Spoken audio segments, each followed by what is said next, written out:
Hai, apa kabar? Semoga senantiasa sehat dan terus bersemangat dalam belajar. Berjumpa lagi dengan saya, Rizkyana Prihatiningsih.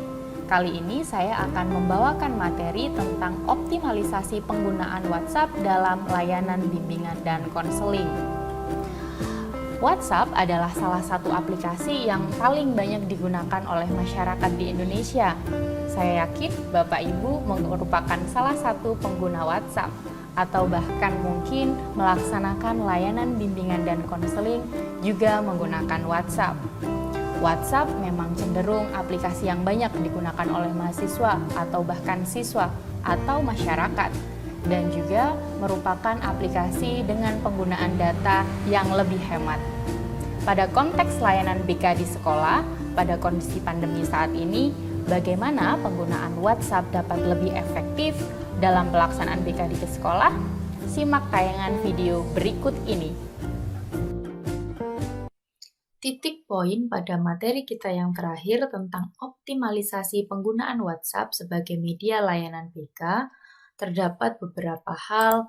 Titik poin yang pertama adalah bagaimana pentingnya Bapak Ibu untuk mempunyai bank data kontak siswa, yang hal tersebut bisa Bapak Ibu peroleh dengan menyebarkan Google Form, yang kemudian dari data Google Form itu tadi dibuat dalam bentuk Excel dan disimpan dalam bentuk CSV yang dapat diimpor ke dalam Google Kontak. Setelah itu, ketika kita sudah mengimpor ke dalam Google Kontak, secara otomatis data dari kontak siswa sudah tersinkron dengan handphone Bapak Ibu atau kontak Bapak Ibu sehingga bisa menghubungi siswa dengan menggunakan WhatsApp ataupun memudahkan Bapak Ibu dalam membuat grup WhatsApp.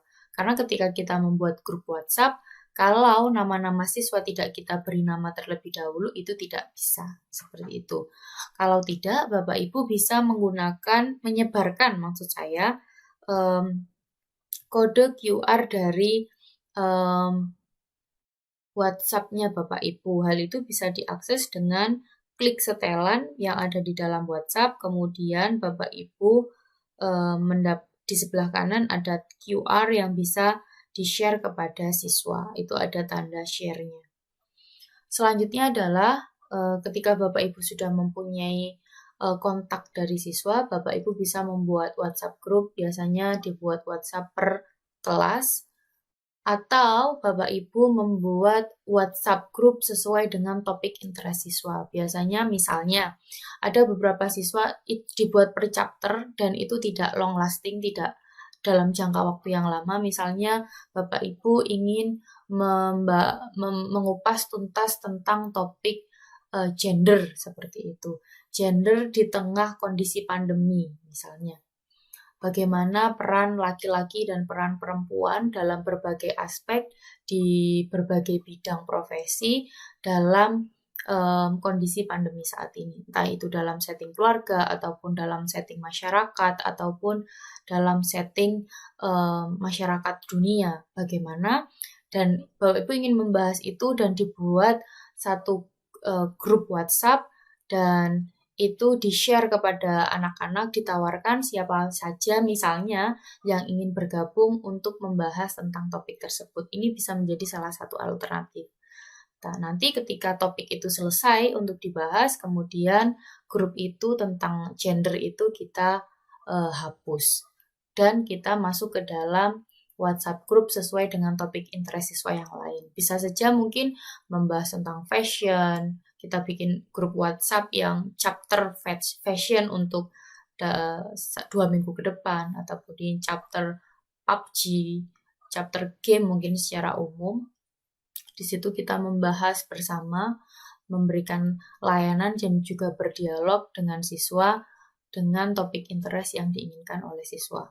Kemudian yang selanjutnya adalah Bapak Ibu bisa membuat broadcast message, salah satu bentuk personal touch yang bisa Bapak Ibu lakukan dengan membuat broadcast message.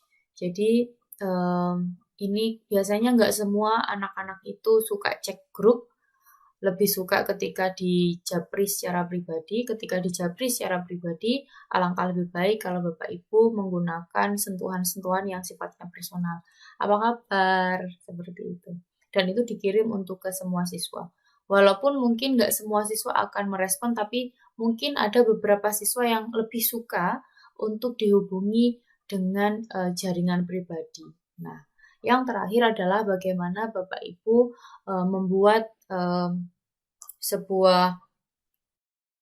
satu seri misalnya tentang kesehatan mental yang itu dibuat dalam story WhatsApp dan itu bisa dilihat oleh anak-anak yang berada di dalam kontaknya Bapak Ibu.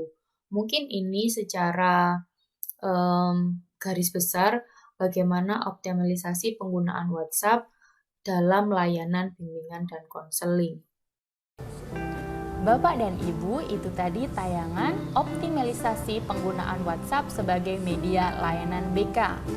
Di tengah kondisi pandemi dan situasi yang tidak pasti, semoga layanan BK yang dilaksanakan oleh Bapak dan Ibu mampu menjadi oase di tengah kerinduan siswa kepada temannya, kepada gurunya, dan suasana sekolah, juga kondisi kehidupan yang normal sebelum pandemi terjadi. Terus semangat berinovasi, melayani dengan hati, menjadi konselor yang profesional dan penuh integritas. Tetap semangat, tetap sehat. Salam konselor hebat Indonesia. Sampai jumpa.